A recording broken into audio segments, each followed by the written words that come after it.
everyone, and welcome to No Offseason. I'm Zena. I'm Sabreena Merchant. And I'm Ben Pickman. And it's been too long. Welcome back, guys. I'm so happy we are having another episode of No Offseason. And today on the show, we're going into another league of basketball that's kicked off. Unrivaled officially tipped off yesterday, and we're previewing year 2.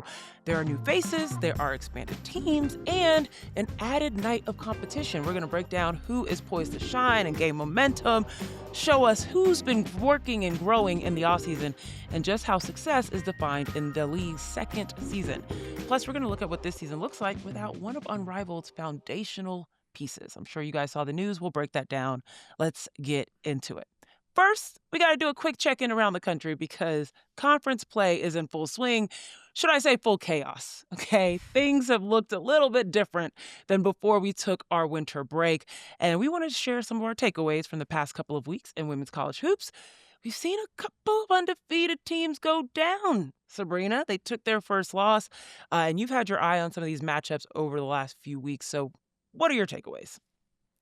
Well, yeah, let's talk about those undefeateds first of all, right? At the end of last year, 2025, I wrote about the 12 undefeated teams remaining in college basketball, and that was 1 week ago. And now we have 4 undefeated teams remaining in college basketball. So it has been quite a week. Of course, some of those undefeateds, part of the process was looking at their schedules, figuring out who they'd beaten, why exactly it was they were undefeated to begin with, and spoiler alerts, because they hadn't really played anyone.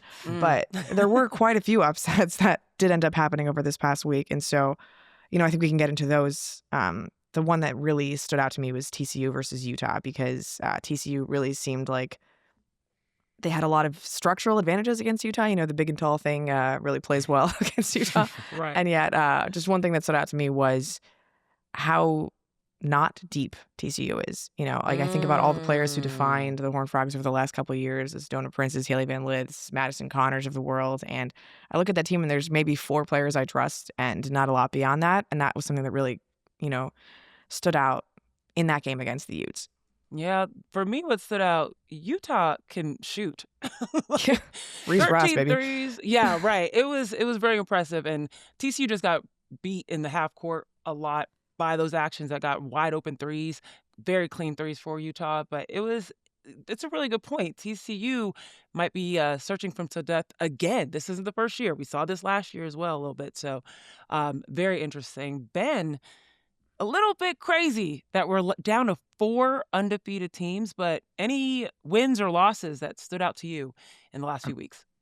I think we should highlight Vanderbilt beating LSU. That was LSU's second straight loss. They had lost down at the buzzer to Kentucky a couple nights earlier and then fell to Vandy over the weekend. And look, Vandy was one of those teams that I think there were some questions about what they were going to be entering this year, just how good they were actually going to be in relation to the rest of the SEC. I think they were picked to finish towards the bottom half of the conference in the preseason coaches poll. And they, like some of the other undefeated teams at the end of 2025, there were some questions about, well, they haven't really beat anyone, or they didn't have a signature win. And they certainly come away from this LSU victory with a signature win. I know we can talk about LSU and how they played a very soft schedule, but credit to Vanderbilt for eking out a very, very competitive, tightly contested game. Michaela Blakes, is the star of the Commodores. She is certainly a name to know for people who are just plugging into women's college basketball this year. She scores 32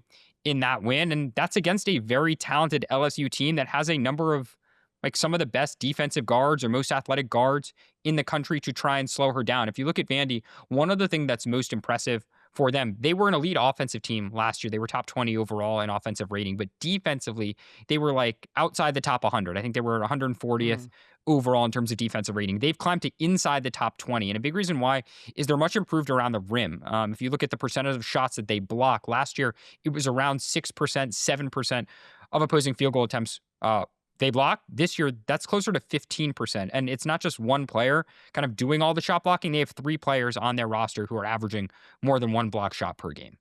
Oh, you think about all the talent Vanderbilt lost over the offseason, Camille Pierre, Ayanna Moore, and all of that offensive firepower. Well, Sasha Washington didn't play last season, and her being back has been a huge boon to their rebounding, the defense that you talked about, Ben. Aubrey Galvin, a freshman that we really didn't have much hype for coming into the season, has just been fantastic. Her playmaking Last I checked, she was averaging, just south of 7 assists per game during the regular season. So it's been a very impressive start for Vanderbilt, and to cement that with that type of win over LSU, even if it was, a little bit of a questionable call at the end, that stepping out of bounds. They still were up by 3 at that point, so I think you'd still put Vanderbilt in strong position to win that game regardless. And I don't know how much we can take these losses and freak out about LSU, but I do think that there was something to be said about when LSU is forced to guard in the half court, things look a little difficult, especially when they're not able to turn the ball over and get their offense going the other way, Ben. Well, exactly. And Kim Mulkey talked about her team not having the right amount of toughness right now entering the start of SEC play. And she seemingly also talked about she basically said something along the lines of, it's a good thing we didn't play very hard competition in the non-conference because we've started conference play and look how we have fared. And I think you can poke some holes in that argument. Maybe they should have played some tougher competition to prepare them for the start of SEC conference play. But we've certainly seen, we talked about it on this show. What is LSU? How good are they? I mean, seemingly week after week for the first month and a half, 2 months of the season, they were sitting pretty comfortably inside the top 5 of the AP poll, top 6 of the AP poll, what have you. They hadn't really beat anyone, no signature wins. They had beat Duke by 16 earlier in the year. I guess that was kind of their best win, but that was it. And we had some questions about Duke because of the slow start they had gotten off to. And now suddenly, LSU drops these 2 games. It doesn't exactly get easier for them either. They play Georgia, who just a week ago was ranked inside the top 25. They were an undefeated team. They play Texas at the end of this week. I believe on Sunday is that game. Then they play Oklahoma next. Oklahoma now has climbed to 5th in the AP poll. I want to say it's their highest AP ranking in decades. Since 2009. Mm-hmm. Right. Okay. So just 2009, but still, this is a much improved Oklahoma team. So it's not getting easier for LSU. You got to imagine they're going to get one of them. But, doesn't get easier in the SEC. We'll have more to say on that. It doesn't. And you talk about the fact the SEC is big, and LSU also got exposed with their rebounding. They weren't offensive rebounding like they typically do, like they were against these smaller teams. They weren't turning folks over. They weren't running in transition. They were slowed down, and that dried up their offense. And that is not going to be okay going up against these SEC teams that are big and they like to battle. Now, it's interesting you mentioned that, Ben, the comment that Kim Mulkey mentioned about the teams that they play and how these losses are, I guess, revealing something to LSU about things that need to get better, because it sounds very similar to the comments that Audi Crooks made after Iowa State had their loss recently. And Sabreena, Audi was saying basically, hey, it's good that we're losing these games because, or we lost this game because if we, basically her shooting, the shots that she missed, the rebounds that she missed, if they had won the game, it wouldn't have mattered. Right? When you lose a game, all those things get exposed. And I particularly love this quote. You don't want to be a monster in January. You want to be a monster in March. And talk to me a little bit about, Iowa State was one of those teams that was rolling. They also had a little bit of the LSU moniker of playing some teams that aren't the most competitive, but we started seeing them going up against some teams. They were able to get a big win out over Iowa. We thought, okay, maybe they'll be fine. But this game showed us a little bit more. What'd you think about that one? Yeah, I think, big picture, it just shows that this, like you said, this is not the time of the year when you want to be peaking. This is not the time Audi of the year said. when you... Right. Like you said about what Audi said. This is not the time of year that you want to be peaking or playing your best basketball. But it also sort of reveals that, this is the time of year where we start to learn about these teams, because during December, a lot of the matchups weren't super high profile. I talk about this, how difficult it is to even find the 3 best games to highlight at some points over the course of the week in those power rankings that I write. And now it's every single Thursday, Sunday, Monday, Tuesday, there is a game that is marquee that is going to teach us something about these teams. And it's no longer Vanderbilt beating up on Our Lady of Perpetual Christ or something like that. There are real games happening every single night. And this is the important time, right? This is when you start to learn, is our rebounding good enough? Is our one-on-one defense good enough? Where do we have deficits that need to be addressed? And yeah, it's cool that there were 12 teams that were undefeated, but I think, Nebraska losing twice, Iowa State losing, LSU losing twice, this is a lot more interesting for our purposes than the games that we were seeing in December. Well, and I Agreed. think one of the other things that stuck out to me from these last 2 weeks was, like, not to even just big picture, there were so many blowouts, right? Like, even teams that we thought were competitive got blown out, right? Ole Miss is a good example of a team that takes Texas down to the wire on Sunday. They lose by just 3, but Michigan State beat them by what, like 16, 17 points. We saw a team like North Carolina. Well, they beat Cal and then they lose to Stanford. Or a good example is USC. They beat Nebraska, rather, who was previously unranked, by 7, and then they get the Blown out by total, UCLA. breaks beaten off of them by UCLA. They lose by 30 plus. Like, there were so many results like that up and down the top 25 of the poll. It was really hard to gauge this week. I assume you had this kind of struggle too, Sabreena. Like, who to rank where, like, who do you slide up, who do you drop down? Because when you got past some of the top 4, top 5, I mean, almost for the top 10, only 4 teams in last week's top 10 went undefeated still, or did not lose, rather, from Christmas to now when we're recording this. And then there was just so much other, like, this team gets a good win, but they also pick up their first loss, or they pick up their second loss in blowout fashion. There was just a lot of that, to your point, Sabreena, like, we're now starting to learn. And it was really the first time we're getting a data point. So it's like, how much do you react to that data point we have just received? Right. And with all that data, I mean, I still feel like I don't know a lot about most of these teams, Yeah. right? Like, I know UConn's good. I know Texas is good. I know the teams that have only lost to UConn and Texas are probably pretty good. But beyond that, it's very hard to determine, like, where the fault lines are, like, who I can really think of as a hosting team. Because if you ask me, like, the difference between, Washington, which started this week unranked, but then picked up an excellent win over Michigan, or like Iowa, which had been ranked much higher, but then, like, it's just, there's so many differing data points that we're getting that, like, it's great to be getting all of this data finally, but also being able to parse it out is a much harder challenge than it was for the poll like 3-4 weeks ago. I'll say this, just to close this out. Speaking of Washington and that win over Michigan, I realized I didn't share any of these, like, actual game scores. Because there's been like 1,000 since There's the last been time a we recorded million of Zena. these. Exactly. It is worth saying that Iowa State, their loss was to Baylor, 72-70.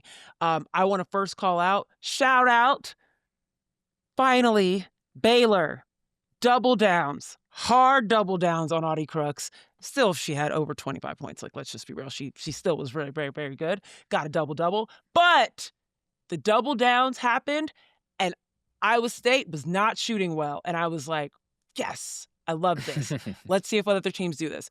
Another thing I'll call out, Washington and their UCLA backpicks. I was ripping out my hair watching that game, trying to figure out Michigan. It's the same play. They're going to pass it to the wing, and the guard that just passed it is going to backpick off a big.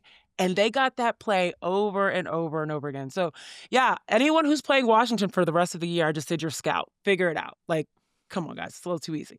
Okay. It was a lot to catch up on. We're still going to get ourselves acclimated, of course, as we get back into the new year. But conference play is here. The chaos is here. The competition is here. And that is what's so important for NCAA women's basketball. But now we have another chaotic league to talk about. We got to talk about Unrivaled on the other side of this break, so don't go anywhere.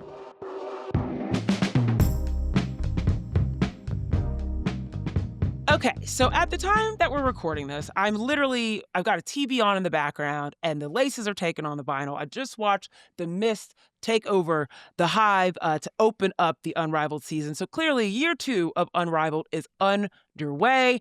And sadly, we learned that before this season tipped off, one of its founding members, last year's MVP, Napheesa Collier, is out for the season due to injuries to both ankles. And I remember reading this on New Year's. On January 1st, she announced on Instagram that she would be getting surgery, and she stated, "I have fought hard over the last few months to be back with my Owls and was devastated to be told by my team of doctors that surgery was the best path forward.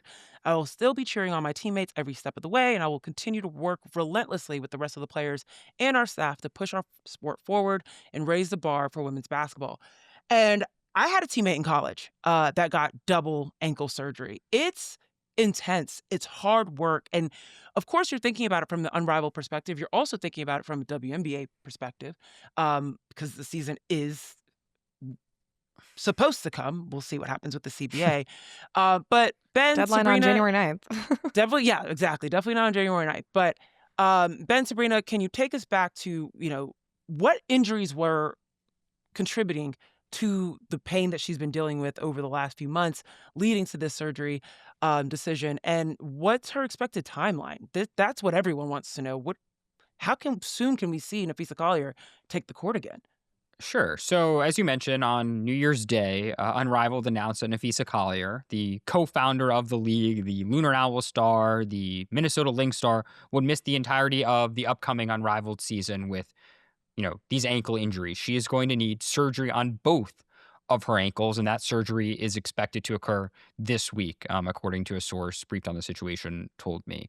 The league said that her expected recovery is 4 to 6 months, so she's not only going to miss the start of the Unrivaled season, but if you look at the far end of that range, 6 months, that takes you to the start or the early stages of the WNBA season. And so you have to think back to last WNBA season, Zena, about when did these injuries occur and why has it taken so long to get surgery? Because Napheesa Collier sprained her right ankle, if you remember, during the all-important August 2nd game between the Minnesota Lynx and the Las Vegas Aces. Legendary. This was the game in which the Lynx beat the Aces by more than 50 points. I want to say, 53 was the final margin, something like that. And Phee goes down late in the third quarter. The game's already in hand, obviously, but she goes down. She suffers this right ankle injury. She sits from then until August 24th when she makes her return.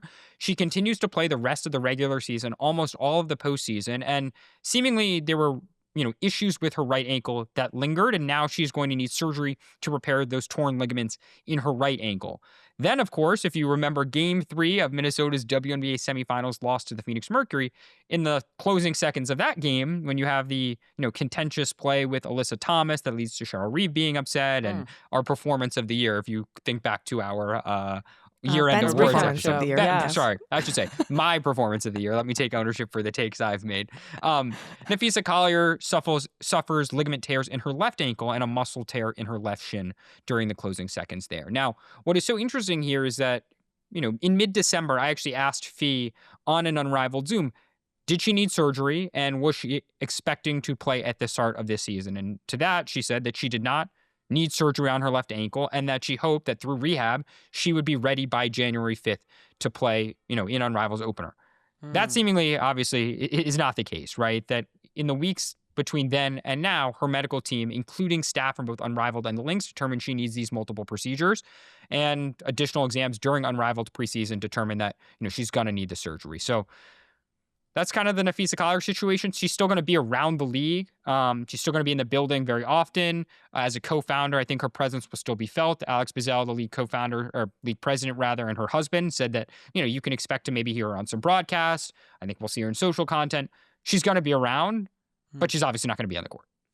Man, Sabreena, I mean, we know that the Lunar Owls, not having a Napheesa Collier definitely impacts their season to start out immediately. But, how much do you think the Lunar Owls will be able to bounce back from literally not having their MVP as a part of this team?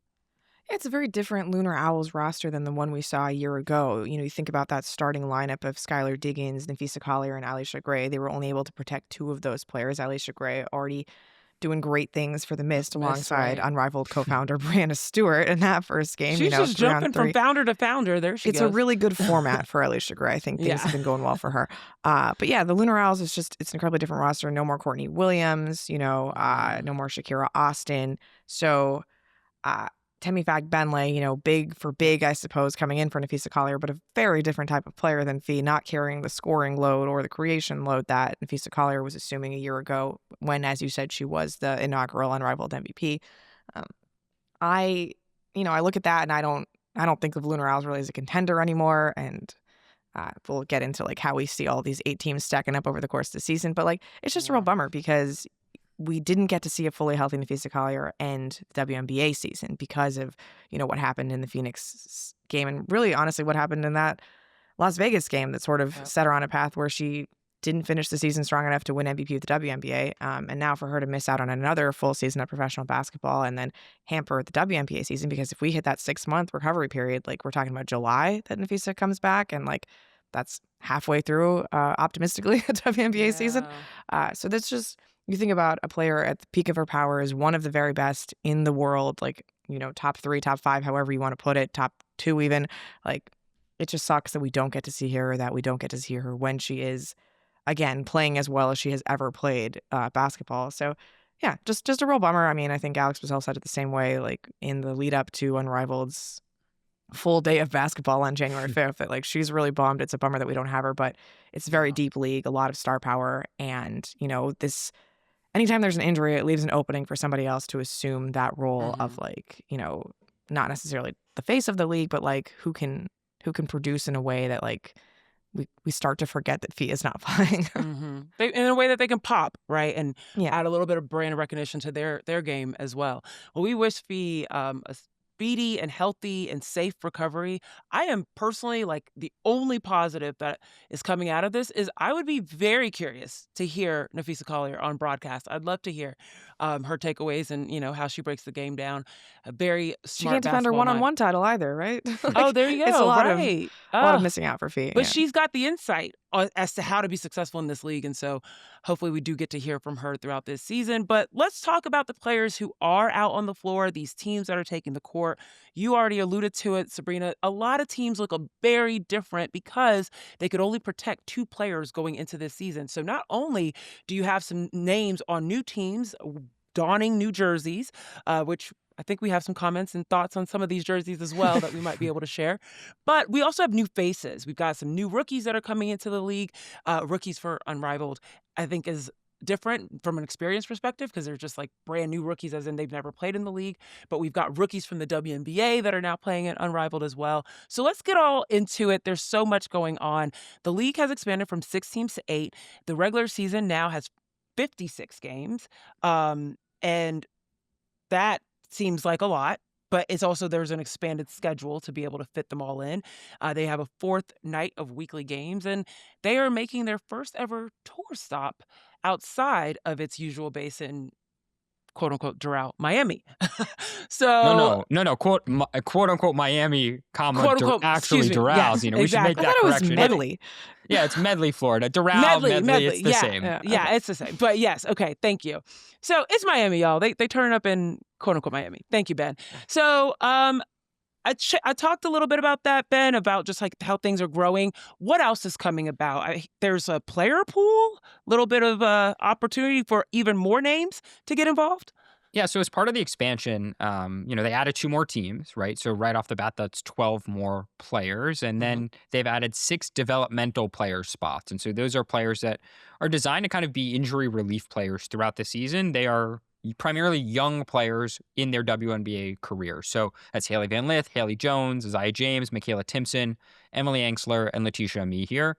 Players that are all, 1st, 2nd, 3rd year. So in the W, and they are players who will basically be on call because last year, if you remember, injuries were one of the kind of problems that I think players talked about. The wear and tear on player bodies, the fatigue caused by the format and by the scheduling, right? And so here's a group of players that are now on call so that someone like Naz Hillman or Natisha Hydeman doesn't have to fly in from China and basically immediately suit up and play in an Unrivaled game. The schedule also has eliminated back-to-back. So they're going to play on 4 nights of the week this year, Friday, Saturday, Sunday, and Monday, again on TNT and True TV and I guess streaming on Max. That is not a sponsored plug, but if Max wants to sponsor the show, it sounded you so can sponsor that. But so that is where they're streaming and there's no back-to-back. So that is, again, another change that the league has tried to make in thinking about player health and player well-being. There's other growth more broadly, right? So they've not only expanded the player pool, but as in an effort to further the commitment to player experience, they've added an additional practice gym. They've added an additional weight room. Each team has their own dedicated trainer and development coach, right? Last year, those were some shared services between, I want to say, 2 teams. Now every team has one of those. So those are just some of the broad changes from year 1 to year 2. Again, a lot of this is stemming from player feedback, and that is something that Phee talked about, that still this is a league that is by players, for players. They're proud of that fact. They talk about it all the time, that player feedback informs all the changes they've made. And those are just some of the new developments that have taken shape this year as they enter year 2. Okay. All right. So let's go ahead and get into it because we know year one had everyone buzzing. It was fun. It was exciting. It was a little bit of something to, feed your WNBA appetite from a player perspective, at least, and a personality and storyline perspective during the offseason. And they want to grow on that, of course. Napheesa Collier and Breanna Stewart continuing to iterate and address the things that were issues from the year prior, and also the things that they want to continue to build upon. The sponsorship is still there. We saw the social media has already been popping. These teams' admins are competing against each other for audience attention. I'm loving already all the engagement. Sabreena, talk a little bit to me about like the Unrivaled and just how, for lack of a better word, unrivaled they are at really tapping into the social media aspect of the audience and creating personalities not only for the league, but for each team, which in itself brings in more people and wanting to watch and be along for the ride throughout this year too. Yeah, I think the social experience of Unrivaled, from a fan perspective, had to have been the number one success story of season one. Just the way they unveiled all of the players, like you said, the branding for the teams, the fact that like they already had a fan name, for the fans of each team, right? Like if you were Right. like a soulmate of the laces, right? Or like turning up the volume for the vinyl, like the fact that all of this existed already so soon, I thought was really impressive, just the way it built. I do think that like the way the league works, like they need to build more in like the viewership side and the basketball part of it. Like I think about the way I experienced Unrivaled last year, and obviously it was a phenomenal, just social experience. And like, I mean, I think about when I opened my Instagram like 2 days ago, and like every single post was just BG is on Unrivaled and like Sonia Citron is on Unrivaled. And it was like 54 of these is probably too much, but that was almost like, I think, the only way I engaged with Unrivaled as the season proceeded last year. I think about how hot it started and how fun like Lunar Owls versus Mist was on opening night and the novelty of the format. And then, the injuries start to hit, and it really hits into the bulk of the college season, and the finals of the season are being played on the same night as Selection Sunday. And I'm hoping that like there's a way that Unrivaled can continue to pique my interest from a basketball perspective as the season goes along this year, because obviously there's a tremendous amount of hype around it, and like it's the way it intersected with WNBA free agency was a lot of fun. But I'm interested to see how the basketball product really takes center stage this year in a way that I think it didn't last year. Ben, I like Sabreena. I just want to say I agree with you. I do think that there was highs and lows throughout the season, and there were pops, right? Like the one-on-one tournament was a pop throughout the Unrivaled season, and it was like, Totally. like we were locked in for that. But there were a lot of weekends that was just like there was conflicting weekends with NBA games. If you're a fan of both leagues, there were definitely conflicting weekends when it came to NCAA games as well. And you just felt like it became harder to try and like really lock in with Unrivaled. And that makes me think, Ben, one of the things that they did incredibly well and really set a standard going into what some of these WNBA teams did during the summer was the sponsorships. Their deals were crazy, right? In terms of being able to get a sponsorship, a TV deal with TNT and HBO Max and all the things that they laid out beautifully in your sponsor plug just a second ago. But being able to get the Sephora refs and all these different things that they did was just like, ooh, very shiny, very new, very marquee. I feel like there's something to that and how they can try and integrate themselves with things that are already going on so that people can keep being bought into the basketball product. Like, for example, this year, the one-on-one tournament's final is on February 14th, which is the weekend of NBA All-Star, but it's also the weekend of it's in the middle of conference play for some of these big tournaments.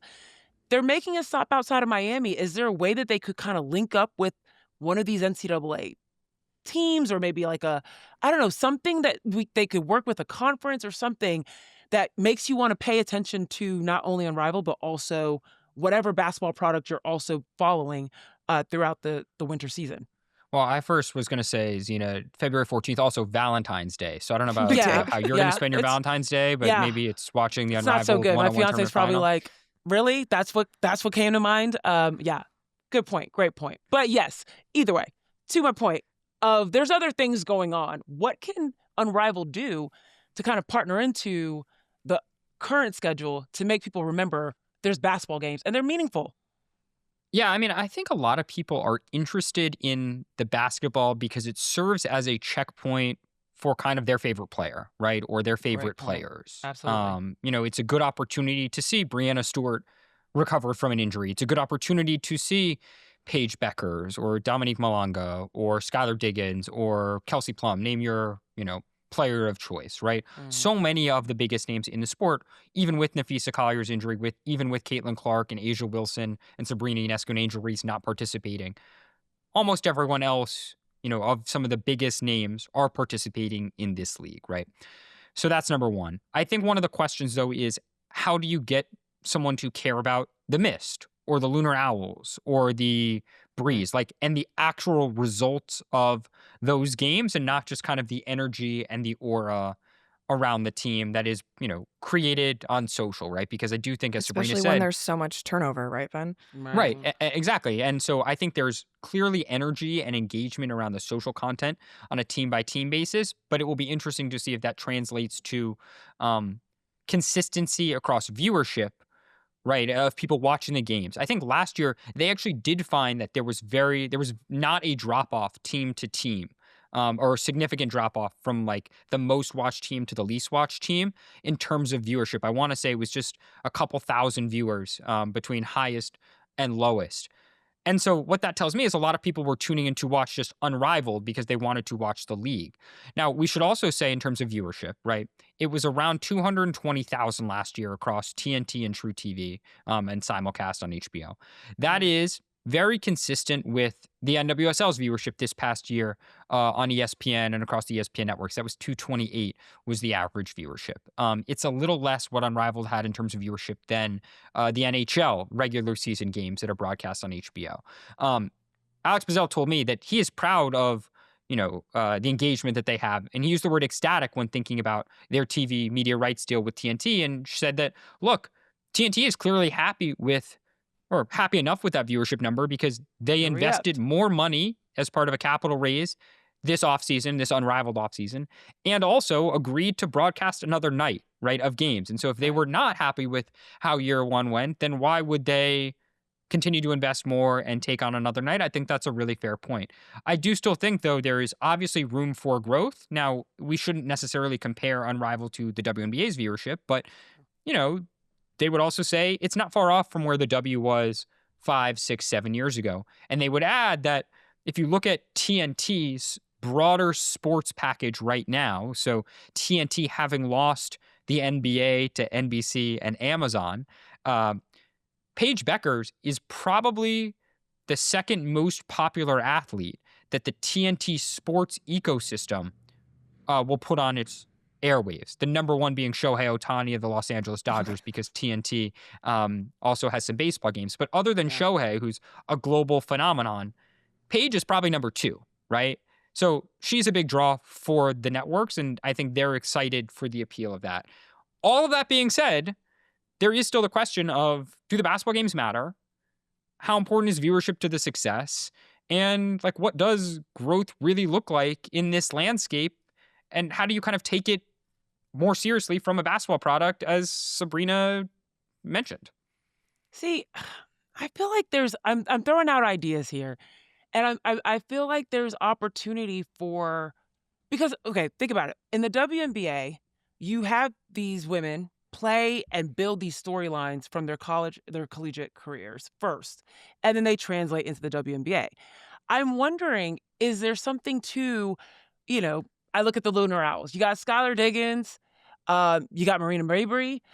Could the Lunar Owls tap into the Notre Dame fan base, right? Is there a way that they could find a way to get folks to be not just focused on Unrivaled, but have some sort of affinity and affiliation and loyalty to a team, even if it's just for the season, just to be able to get some of that momentum and some rivalry? Because that's really what is the buoy for storylines in sports, is having that tension, having that rivalry. And I feel as if that's the part we don't quite have in Unrivaled. It's a lot of familiarity and familial ties, right? We saw the crossovers of how folks were helping each other get a little WNBA offseason recruitment, right? It's a lot of family ties down there. Where's the tension? Where's the competition? How do you build that? Well, one of the points of tension right now is between Unrivaled and Project B. And to answer your question, I think the league does do a pretty good job of creating those ties between, say, your Notre Dame fans or your WNBA fans and, fans of a team, and then the Unrivaled team, and kind of having that cross-pollination. What Unrivaled would say is that basketball brands still are built in the United States, right, and centered around American competition, whether that's college, as you mapped out, Zena, or the WNBA. And Unrivaled very much continues to brand build and, build on top of that in a domestic league. So when you think about Project B, and we have seen a few players, Kelsey Mitchell and Melissa Thomas, who are participating in Unrivaled right now, already announced that they're signing with Project B, they acknowledge, or Alex did at least to me, that it is a competitor, but it hasn't caused panic because, number one, there's proof in the pudding of what, in their mind, Unrivaled can be and is. And two, that the ecosystem in the U.S. still feeds all those other things you talked about, right? So that despite some players going to take, money overseas and participate in this foreign league that may or may not, ever tip off its first game, so much still evolves like in this American ecosystem in terms of like building brands, building rivalries, your rising tides in the ecosystem, all of that. So, there is a tension certainly, but they don't seem overly, stressed about it at this point, for at least some of those reasons. I think that's fair. There's, building the tension, maybe that's just what I want. I want a little bit of grit between the teams. But I thought earlier when you said Project B was the tension, I thought you really were going to say the WNBA. We know the CBA thing is still looming. And of course, people have had questions about Breanna Stewart, Napheesa Collier being a part of those conversations, as well as founders of Unrivaled. Where does all of that land in this conversation for Unrivaled? Well, it's funny, and maybe Sabreena, you have a thought on this after. Like last year, we were writing about Unrivaled as this hub for free agency because all these teams, all these players could recruit each other and theoretically have conversations in the hallways and the training rooms, on the practice court, whatever, and start to build familiarity with each other. Now, I think there's a question of, with this looming collective bargaining agreement, just like hovering over the landscape and so many players down in, Unrivaled. Well, what does that mean for the talks? Does that mean that players are going to be more likely to come together and push each other to agree to a deal? Does it mean that they are more likely to push their executive committee, who, again, if we remember what happened at the end of December, now the EC has control for the players' union to just authorize a strike and vote for the players to strike? Do the players push the executive committee members to take that vote and strike and have a work stoppage? Like, it's a really unique time. And I don't think we exactly know which way it's going to swing, right? Does it lead to a deal or does it lead to more of a stoppage? But, Sabreena, like, what else am I missing about that tension point, that pain point? Well, yeah, just thinking about, does this increase the solidarity of the WNBA union because all of the players are together, or does the absence of some key stakeholders like sort of highlight, what different fissures there are in the union? Like, Asia Wilson's not here, Caitlin Clark's not here, a lot of the younger players aren't here. The ones who choose to play internationally, obviously not at Unrivaled. So I'm wondering, like, does that change any of the dynamics? Does being at Unrivaled with its, investment into player experience sort of highlight the disparities and like really lead them to lean in on what they're fighting for, right? Because of the, what Unrivaled has proven as a proof of concept. I mean, if they do choose to authorize a strike, like, is it going to be weird that like no WNBA executives can really come visit them because they can't talk to them anymore? Like, does that change the demographics of just who is participating in the fan experience at Unrivaled? I think that's just funny to think about. Like, Ben, you were pointing out to me while we were watching the first game, like you could see all of the Phoenix Mercury You're team. all exposed. You are all exposed. Agents, GMs, coaches who listen to this show, we are watching you on the broadcast. They are all sitting right behind, we will the team missed bench, right? And like if there's a strike or a lockout, like they can't talk to anybody on the bench anymore, right? So it's just interesting to see like this really visual representation of what the negotiations could look like in a way that the players were all hidden in 2020, right? When this was happening, and they're so present now.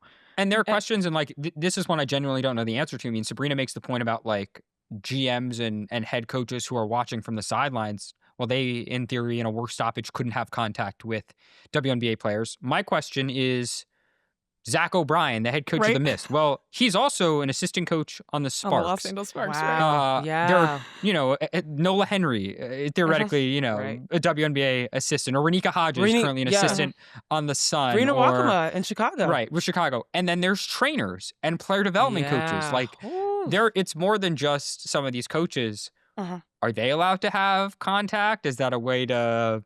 is that legal? Can you skirt the rules? Are people looking the other way? Can you not just talk about the W? Like, I don't know. Like I said, We're familiarity. gonna have someone like in the rules committee from the WNBA just sitting there at Just all sitting times. there Just at watching all the cameras. times. We're like watching in the the corner cameras. of a room Yeah. with arms tied. Just cross. Nope. Can't bring that up. Nope. Stick to the tape. Yeah, no, it's going to be really awkward.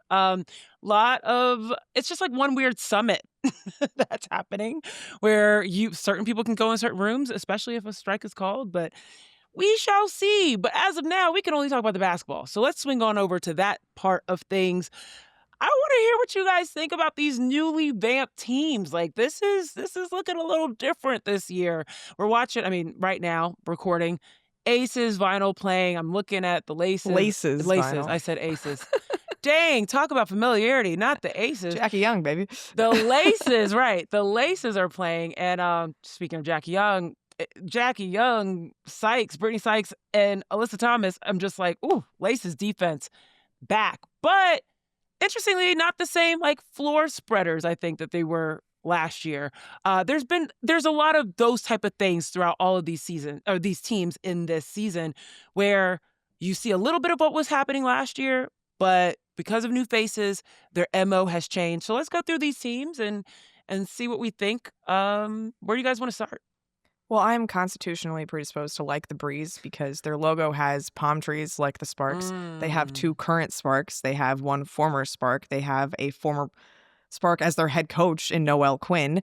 And they have a player who I rooted for the Sparks to draft for an entire year before they didn't win the lottery. So there is a lot to like if you're a Sparks fan rooting for the Breeze, I think. Yeah. I think they might be a little too young to figure it out in this year of Unrivaled, but I'm not ruling it out by any means because Paige is, already an all WNBA player. You put her with bigs who can finish like Cameron Brink, like Dominique Malonga. I mean, we all watch the videos of her lobbing the ball to Dom over our winter break, let's say. So that's a team I really have my eye on because there is a lot of talent, even if it's young, and a lot of familiarity with one another. Very much giving a pick your poison, whether you want to guard Paige Beckers, you want to try and go inside. Cam Brink, we saw her shooting the outside shot as well, so the pick and pop is there too. That team is a lot of fun. I love the Breeze. I'm gonna say they're on my high list as well, even though folks are saying they're a little young. I'm not gonna lie though, after I just saw that Mist game against the Hive, the Mist looks solid, and having Veronica Burton be the ball handler for that team, while Alicia Gray gets the handle offside. Alana Smith looks still as dominant defensively as she did during the WNBA season. You've got a big scorer, and Arike Ogunbowale missed. I don't want to rule them out. You didn't even mention Stewie's, I didn't. And we know Stewie, of course. We know Stewie. And then, Leah Rue is a new face on that team as well. And she had some really tough finishes over Monique Billings on the Hive as well in that first game. But I'm liking the Mist as well. I don't know, Ben. Any teams that are standing out for you that you're like, hold on. Y'all are missing out on some of these teams, including the new ones between the Hive and the Phantom. Well, the Phantom aren't a new Phantom team. The Breeze returner. are the new team. Breeze are the other. Sorry, the Breeze. Hive. Sorry, yeah. I was going to shout out the most veteran, or I guess the team with the most returners.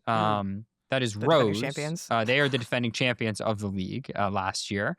They have Chelsea Gray, Kalia Copper, Azrae Stevens, Lexi Hall. Those are 4 of the 6 returning players from Rose last year. They have a returning coach in Nola Henry, who's, again, familiar with some of those players from the W and also in the Unrivaled context. And they've added Shug Sutton and Shakira Austin of the Washington Mystics. So continuity could be very important in terms of that team. coming together. I think there's also some continuity on the Vinyl team, right? Ryan Howard, a member of that team last year, Ray Burrell, a member of that team last year, and Dearica Hamby, a member of that team. Vinyl, again, coached by Teresa Weatherspoon, Courtney Williams, Erica Wheeler, and Brittany Griner round out that team. Another very, very good team. In terms of injuries, and then, we can talk about another one of the expansion teams. Phantom is another one that has already been impacted by injuries. That's a team. Kelsey Plum, she's new to Unrivaled. She is playing this year. Aaliyah Boston, Dana Evans, and Tasha Cloud, Kiki Iriafen. And it was supposed to be Satu Sabali, but Sabali is out indefinitely as she continues to recover from the concussion she suffered during the WNBA final. So Tiffany Hayes is the replacement player there. So that's another team certainly to watch. Maybe not as good as it was initially thought to be on draft day, but still Plum, Boston, Cloud, Iriafen is a really interesting group of 4 players is kind of the core of that group. The Plum Boston duo, to me, sounds scary. Like, between Plum scoring and then Cloud's defense and her ability to organize, and then, Aaliyah Boston did her thing last year in Unrivaled and obviously in the W as well. So that trio in general scares me. I feel like I just wish they had any wing-sized players. Like, it's all very much guards and bigs. Yeah, that's a good point. Dana Evans and Kelsey are very small. Tiffany's the closest you're going to get. Tip Hayes is the closest you're going to get to some size, but you're Still absolutely more of an on-ball guard. Yeah, exactly. That's very true. So we'll see what happens with this one. The good news is that because of the revamp of these rosters, you are now experiencing a whole different experience, even if you were a fan of this team last year. I think the Rose group, Ben, as you mentioned, is probably the closest you're going to get to the continuity. But it's just going to be fun seeing this, rearrangement and how this all finishes out. You guys picking a team yet? I feel like I already gave mine away. Oh, yeah. You're choosing Breeze. A title pick? A title pick? Or a team to watch? Team to watch. I'm thinking team to watch for now. I'm just gonna watch it all, Zena. I hate to be that person, but okay. No, there's. Ben is the average Unrivaled fan that makes no distinction between which teams are on. Exactly. There you go. That's okay though. That's okay. I mean, I was on the Breeze bandwagon as well, Sabreena. I just love that young crew as well. But I'm adding the Mist to it because Veronica Burton, just watching her already elevate her game and being the organizer on that team, I'm looking for them. But okay, and on the other side of this break, we are going to round out our Unrivaled conversation by choosing a few awards, including I am going to make these two pick a team to win the whole thing.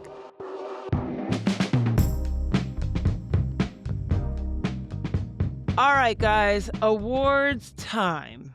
MVP, Defensive Player of the Year, Free Throw Challenge, the One-on-One Challenge, and the title of Unrivaled Season 2. We're going to break all this down, but before we get into those, we got to understand this free throw challenge. This is new this year, Ben, and I hear it's going to help put a little bit more money into some Unrivaled players' pockets.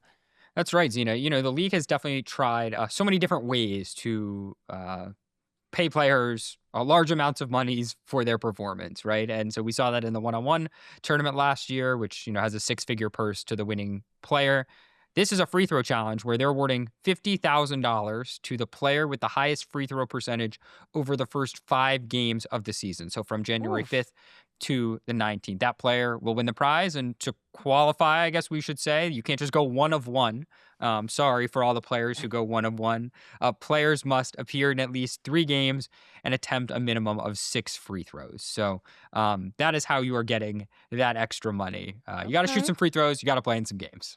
Man, if I would have known as a young girl in North Carolina that free throws could have got me $50,000 one day, I would have tried harder. I really would have. Okay, let's get into it, y'all. First award up, MVP.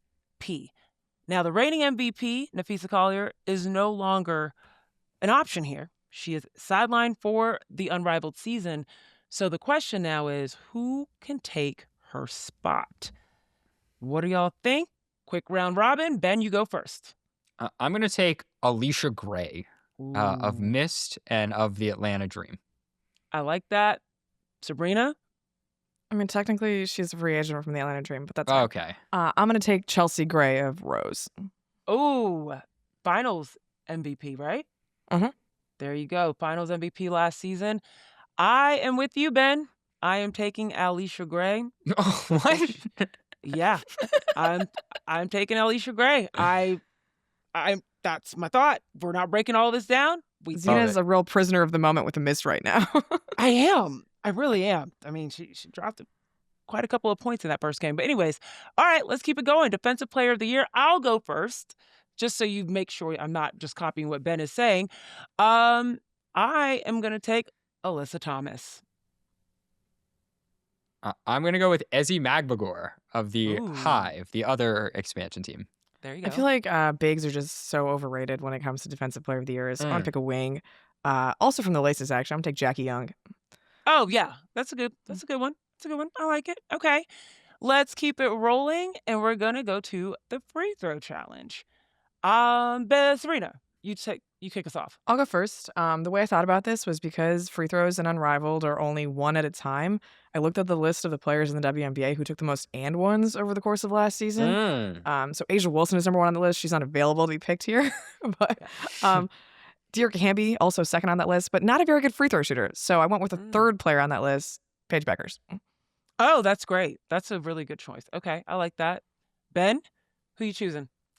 That is great logic by Sabreena. The way I looked at it was looking at some of the best free throw shooters just in the WNBA overall. And I was initially spooked because Arike Gumbawale and Jackie Young, they are at the top, towards the top of that list. And guess what? On their very first games, they missed free throws. And so that doesn't exactly bode well for picking them in this competition. So I'm going to go with a player who... maybe not as elite of a free throw shooter as the other names I mentioned, but who's going to probably get to the line. And, there's no reason she can't make some. And that's Kelsey Mitchell. I think she'll get some opportunity, and she's an 80% free throw shooter, 80 plus for her career in the W. So seems reasonable enough. Oh, so we weren't doing logic for any of the other ones, and now we want to introduce logic here. And I'm just like, you don't have to introduce logic. I just said what I did. Yeah, no, that's fair. That's fair. It just prompted Ben to then say what he did, and now I'm like, I need to check this person's free throw. See, I thought Zena's pick was going to be pretty obvious here. I'm surprised it's taken her this long. Well, mine was obvious. It was Veronica Burton. Let's stick with it. That's fine. She's a 90% free throw shooter historically. She's an insane free throw shooter. But now I'm thinking, like, how many times is she going to get to the line? You only need 6. You only need 6. She went 3 for 3 in game 1. So there you go. Well, that helps me. Okay, there we go. Let's keep it moving to our one-on-one challenge. Now, this is a little bit more difficult because, one, we don't know who's going to actually opt in to play. And I'm going to go ahead and just kick mine off. I think Rickea Jackson's got it this year. Size, scoring, that's what you need. I went with Arike Gumbawale in the Final Four last year, and I think, she's just an awesome one-on-one player. Agreed. I'm going to take Kalia Copper, who that's a good one. Lost in the second round of last year's tournament. But again, very good one-on-one player, and I think can guard players of all different sizes. So I think it's also important to note, I mean, Arike Gumbawale was a standout a little bit in this category, but a lot of bigs made it to the finals. It's true. Phee and Aaliyah Edwards. Yeah, Azurá Stevens. Yeah, it was the bigs were dominating the littles. Dearica Hamby was having her way with for a little regression. Yeah. Okay. We'll see. That's why I want to guard with some size, but we'll see what happens. All right, guys. Final decision here. Who's going to win the title? Sabreena, you're nodding? I'm going to go with you first. Who you think? I'm going to take Rose. I like the continuity. They won last year, and historically, I've not done well betting against Chelsea Gray. That's real. We all have it. Okay, Ben, who you taking? Well, Rose would be the first ever back-to-back champion in Unrivaled. It's the second history. season, man. He ain't wrong, though. They're also the first ever champion. He's just stating facts. Just stating facts. Keep going. That's what we're trying to do on this pod. I am not a prisoner of the moment. You can read my story that went up on the site on Monday morning for my title prediction. That was made before any of the games were played. Oh, no. So Rose and Laces, I think, are very good teams, but I am taking the Mist to win the Unrivaled championship. Oh, dang, Ben. I am a prisoner of the moment, and I like what I saw yesterday morning. So, yes, I am taking the Mist. I think that's going to be good. I want to hear what you guys have to think. Those of you listening, are we completely looking over the Laces right now? Are we ignoring your favorite team, your players? If I were to pick a coach of the year, it would be Andrew Wade from the Laces. Let's make that clear. That's good. Okay. I love the way they play. Yeah, the Laces are fun. I'm kind of watching them behind my computer right now, and the defense is going to always be there with that team. And yeah, I'm one more shooter. The Laces won their first 4 games last year. They were one of the title frontrunners for a while, up there with the Lunar Owls as like a dominant team in the regular season through the first couple weeks, and then injuries just derailed the entire season. So the lack of Kayla McBride is basically why I didn't pick them as my title favorite this year. I agree. And that's what I was referencing when I said they're not the same floor spreaders that they were last year. I'm happy that Kayla McBride is not doing her overseas season unrivaled and straight into WNBA season, though I'm happy she's going to be able to get a little bit of rest. But she's playing right now. Don't worry. She is? Overseas, yeah. Oh, overseas, I'm saying. Yes, exactly. But just not, not rest. not rest. But can I just say, I like our chances in a 3-on-3 tournament. Like me, you, Sabreena, Zena against any other media trio right now. I'm going to put a call out there to our friends at ESPN or Yahoo or Front Office Sports or whatever. You know? If we were going to play an Unrivaled style 3-on-3 game, I do like our chances. Okay, well, what do you think about that, Zena? I think I'd do better in a FIBA 3-on-3 than a full court Unrivaled 3-on-3. Again, that's not including like Rebecca Lobos. We're talking on.com people. Yeah, Carolyn Peck, Rebecca Lobo, and Andrea Carter. We would be taking beat off. What did you say earlier, Ben? You said beat the brakes off. That might happen if those 3 are playing against us. But yeah, I like those chances. We got to be careful what we wish for because we did see the Liberty actually put on a media day situation.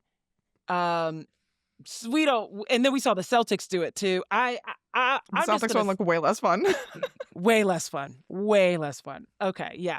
Either way, we want to hear what you guys think about what's going to happen this Unrivaled season, what we should be looking out for, and we're so happy you're back. We're happy to be back. This was a really fun and long-awaited show.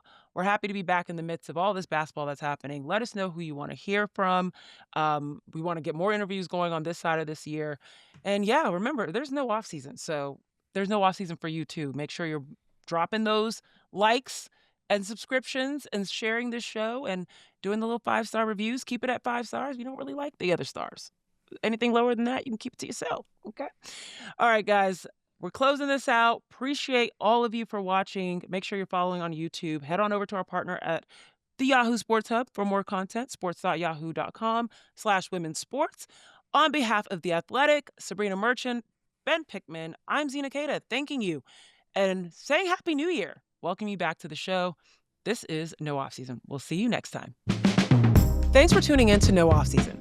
To hear more, be sure to like and subscribe. We drop new episodes every Tuesday and Friday.